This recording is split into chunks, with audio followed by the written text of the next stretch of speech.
The power of the mind, okay? This is actually the most powerful computer in the world.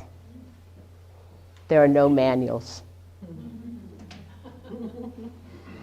The average human being is actually using between 3 and 5% of the capacity of the human mind. Your mind is made up of basically 2 different parts, the subconscious and the conscious mind. The subconscious mind is approximately 85% of the mind. The conscious mind is 15%. When the subconscious and the conscious disagree, the subconscious always wins. It cheats. It can give you amnesia. It fosters denial. It helps you to pick up the habits and the behaviors, gives you insomnia. Whenever the subconscious mind disagrees, the subconscious always wins. When you line up your subconscious and your conscious mind, you open the door to peak performance. You open the door to be able to deeply connect the resources that come from the subconscious mind with the conscious intentions. So let's talk a little bit about the difference between the mind and the brain. Okay? The brain is a physical organ. It is kind of the hardware, and the brain is connected all through the body by the neural net. The subconscious mind is literally the very cells that exist in your body. And the cells store electromagnetically and biochemically information that actually creates your behavior. So what is hypnosis? When you are in a state of hypnosis, your physical body and your conscious mind are deeply relaxed, and your subconscious mind has heightened, focused awareness and increased suggestibility. How does the subconscious accept suggestions? Between the subconscious and the conscious mind is something that is called the critical factor. For those of you who have books, it's on page number 9. I've done a model of the mind, and maybe you could share with people that don't have a book. And it shows you the vast things that the subconscious mind basically handles. Hypnosis is really an educational communication system that allows the conscious and the subconscious mind to talk to each other and to come to believe the same message. That's where you begin to unleash the human potential. How does hypnosis help people? Whenever your mind is engaged, hypnosis can be a very effective tool.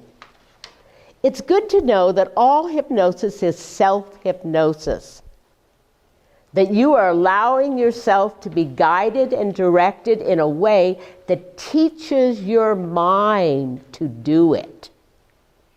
Your mind learns the process of working with hypnosis. Can any person be hypnotized?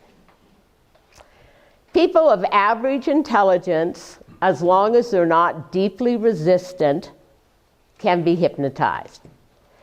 The way the statistics fall is that 90% of the population can easily learn light trance. To do any kind of emotional work, to do any kind of programming to be more successful with goals, all you need is light trance. 60% of the population can easily reach medium trance. At medium trance, you begin to affect physiology. Okay, you begin to develop that mind-body connection that allows you to do incredible things. You can train someone undergoing chemotherapy to raise their red blood cell count in 24 to 48 hours. You can train someone that has received third-degree burns as long as you hypnotize them within 2 hours of the burn to be able to change that burn traveling all the way down to reach that third stage so that they end up with only second-degree burns. What that literally means is the difference between spending months in the hospital having skin grafts or being able to have the burn recover through other kinds of means. The capacity of the human mind is incredibly significant. In deep levels of trance, which 30% of the population can easily reach, all people can be taught to reach deeper levels. It depends on two things: the skill of the practitioner and the client's sense of safety. But everyone can be taught to reach deep levels. In the 10% of the population that is resistant to hypnosis, it's primarily people that have IQs below 55 because they can't conceptualize or bring their mind to a point, or people that are so terrified of letting go that they actually can't let go. I've been doing hypnosis professionally for, I'd say, close to 50 years. And I have never met a single human being that I couldn't teach to be hypnotized. And I've done thousands of sessions because I always had to make a living and put kids through college. So I have done thousands and thousands of sessions of hypnosis. So is hypnosis medically approved? Okay, the AMA and the British Medical Association did approve hypnotherapy in 1958. And over the course of time, primarily through my work and other people's work, we are getting hypnotic coaching more and more accepted in hypnosis circles and in the mainstream world. Hypnosis and meditation. So hypnosis and meditation are not really the same thing, even though they both are mindful states of consciousness. They're like fraternal twins. In meditation, you go into the subconscious and you essentially wait. There is some guided meditation, which is using one of the techniques of hypnosis called creative visualization. Hypnosis has many other techniques, but that's creative visualization. But meditation in its purest form is a passive mental state. Hypnosis is a very active mental state. In hypnosis, you go to a specific location with a specific intention, and you do a specific activity designed to get a specific result. There is also a difference in brainwave patterns and brain activity with meditation and hypnosis. In meditation, certain areas of the brain become hyper-stimulated and really light up. But they are only certain areas of the brain. In hypnosis, the entire brain lights up. It does not light up with as high a frequency, but it all gets this kind of nice golden glow, which actually the latest research in neuroplasticity is telling us that that great golden glow that hypnosis produces builds the corpus callosum. So that means essentially that it builds the capacity of the two hemispheres of the brain to be able to communicate with each other. Does anybody have any questions at this point? Does this sound exciting? Yeah. Does this sound like you have right between your ears this free, powerful tool that you can actually start learning how to use? And as you learn how to use it, you're building a manual. And you're also teaching your mind. In the deepest levels of hypnosis, people can undergo surgery without anesthetic. And in 1988, when I was like, cocky and totally believed in myself being capable of doing anything, I actually volunteered to hypnotize a woman through a cesarean section. I have to admit that I spent the whole time going, "Dear God, please make this work." But it did. It did. And this woman who was deathly allergic to all kinds of anesthetics that I had prepared for hypnotic childbirth, so we worked together for a long amount of time. We went into a cesarean section together. And when the real doctor pulled out the real scalpel, I was like, "Oh no, I need a miracle here." But it totally worked. And I just kept talking to this woman constantly through the whole procedure. And at the end of the experience, she was like energetic and vibrant and really felt totally great. And I nearly passed out.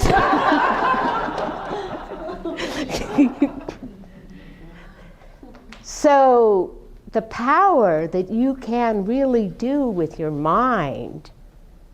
See, I feel like one of the most undiscovered markets for hypnosis is in that whole field of pain management. Because you cannot, if somebody has really chronic pain, you cannot deal with the pain without damaging the organs or addicting the person. Okay? But when you start using the power of the mind, 75% of the experience of pain is subjective. That means we can use the mind to affect the experience.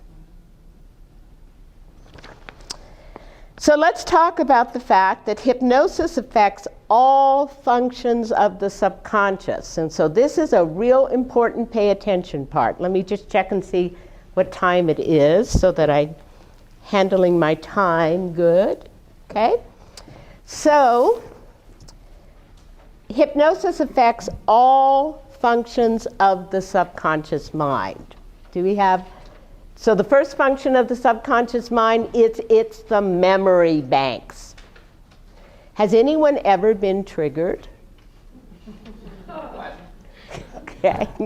Okay. When you are triggered, what happens is you have an experience, and in a nanosecond, it hits into memory of something that is still alive. Something that has content that is still not completely processed. Okay, when things are finished, they become historical data. Historical data has no charge. So we can use hypnosis to go into the memory banks and take information and put it into historical data so it loses its emotional charge. Then you become free because you're at choice rather than reaction. Okay, next one. Okay. It regulates involuntary systems of the body. So there is scientific research. Best scientific research comes from the Stanford Clinical Hypnosis Laboratory. Okay, they do hypnosis in machines. They scientifically test everything, okay? There is scientific research that shows you that hypnosis can affect respiration, circulation, metabolism. Isn't that a good idea? Digestion, hormone balance. When I went through menopause, I created a program called Mind Over Menopause. And I did groups for women, and 100% of women were able to eliminate menopause symptoms. So hormones can really be affected by that system. So hypnosis allows us to improve and balance all of those involuntary systems. It is the seat of our emotions. Now, in reality, the majority of people make the majority of their decisions from emotional reactions in their subconscious, and then they rationalize. And the smarter they are, the better they are at rationalizing. When I was 50, I bought a convertible for gas mileage. So we can use hypnosis to work with the committee, the judge, the rebel, the romantic, the skeptic, the believer, the victim, the child. That's another way of looking at the ego.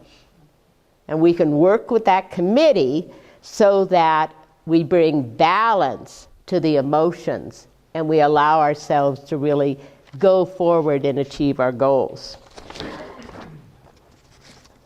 It's the home of the imagination. Even when you don't think you're doing it, you are constantly visualizing your life. The problem is the majority of people have negative thought patterns. And so they are negatively anticipating their life. People that worry, people that go, ain't it awful? People that have self-defeating language in your mind. You know, the reality is when we meet the enemy, it's us. And so those negative thought patterns that are in your head are the most destructive things to you. You could be eating the most organic diet in the world. You could be meditating 3 times a week. You could be doing yoga every other day. But if your mind is filled with negative thought patterns, it's like you're cursing your body. And so we can use hypnosis to change those negative thought patterns and to begin to move into positive imagining, visioning of things that you want to have happen in your life. The next one is, and this is the one that hypnosis is best known for, it carries out habitual conduct. What that essentially is talking about is that habits are really beneficial things. Like most of the time when we think about habits, we think about our bad habits. And so we have an association that habits is a negative thing. But in reality, whenever you create habituated behavior, you save time, you streamline. Okay, how many of you consider the pros and the cons of brushing your teeth? Okay? You just easily and effortlessly in an automatic way do that behavior pattern at a certain time. Through hypnosis, we can use direct suggestions, we can use indirect suggestions, we can do embedded commands. We can do a lot in the world of suggestions. We can make contingencies. Every time you do this, you're going to feel this.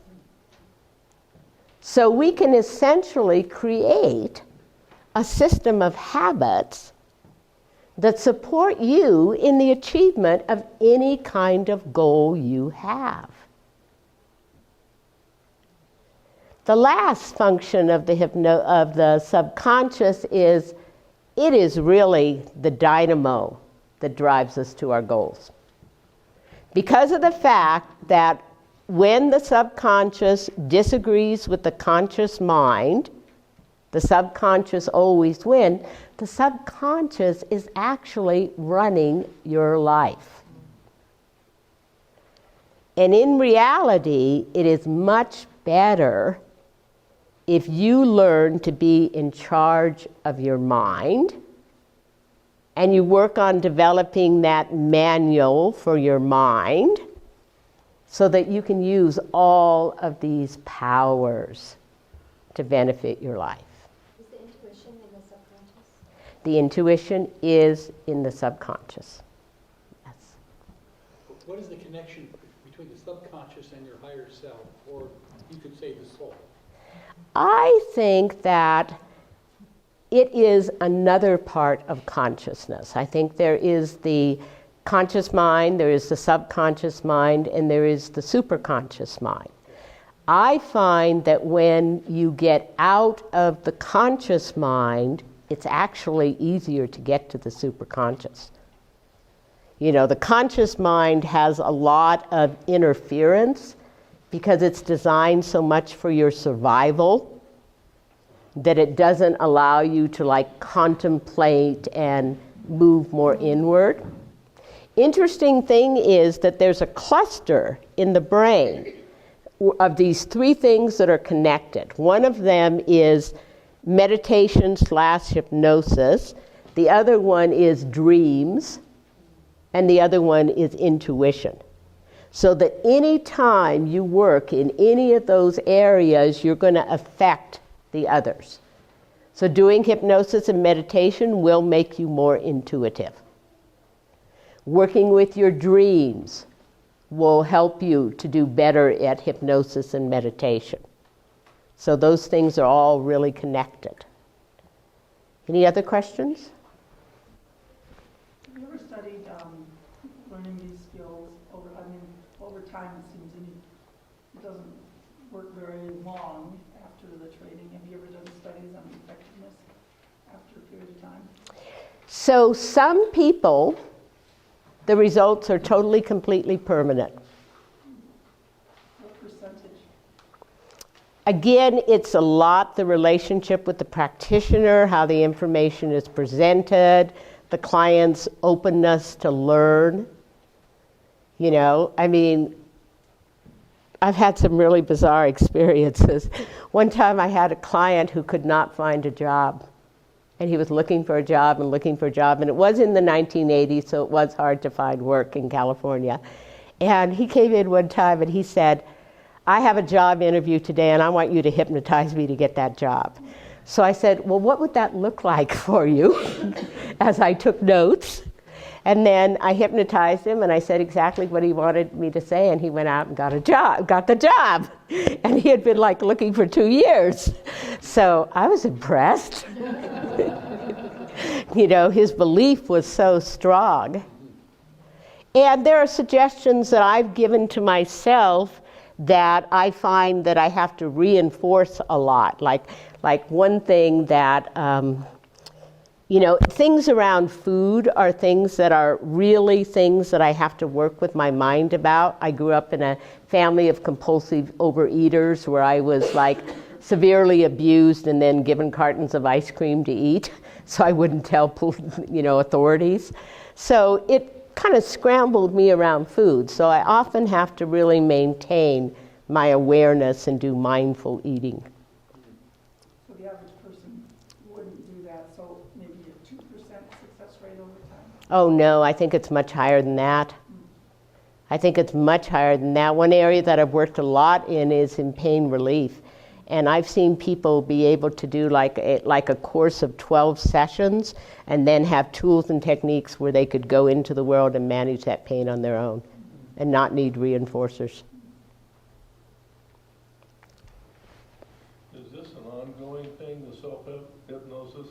Is this a practice that we begin to, once we learn it, and we just, It's a practice that you can hook to your meditation practice. hypnosis? Like, how was it discovered? So the history of hypnosis goes back to the cave people time. Okay, those little tiny cave people would dance around the fire, and they would drum, and they would make music, and they would like build up their energy, and they would go out there and attack the woolly mammoth that was the size of the wall. Okay? There are examples in Egypt where hypnosis induced by fire was, by candle flame, was utilized to do brain surgery, and they have mummies that lived beyond having brain surgery. So they know that brain surgery was a successful tool in Egypt. And the primary technique they used was hypnosis. Hypnosis has gone in and out of vogue. You know, it was really, really big in the Civil War. It was the primary anesthetic they used for the surgeries in the Civil War, and then they discovered chloroform. So it's much easier to put something over somebody's face and gas them than it is to take them through the process of being hypnotized. So my goal, my mission, is to mainstream hypnosis. That's one of the reasons I wanted to take it into a coaching model. And you know, I mentioned, some of you weren't here, but I mentioned how I won that lawsuit when the state tried to prohibit me from using hypnosis, and this is how I won it. It actually went to a trial judge, and the state maintained hypnosis is only psychotherapy or stage entertainment. And I maintain hypnosis as a tool that can be used in different kinds of ways. So I said, can I ask the Assistant Attorney General a question? And the judge said yes. And I said, sir, since the fastest growing use of hypnosis right now is in childbirth, could you explain to us if the woman is doing psychotherapy or stage entertainment? He was really pissed. But the judge said, I think you just won the case. So it is that. It is a tool that can be used in many, many different ways. So do we have the slide of the wheel of life? Okay, so here is your wheel of life. Okay? These are all the different areas of your life. And we're imagining that you are your adult self on a very good day, and you are standing in the center of your wheel of life. This is all in the manual? It's all in the manual, and much more.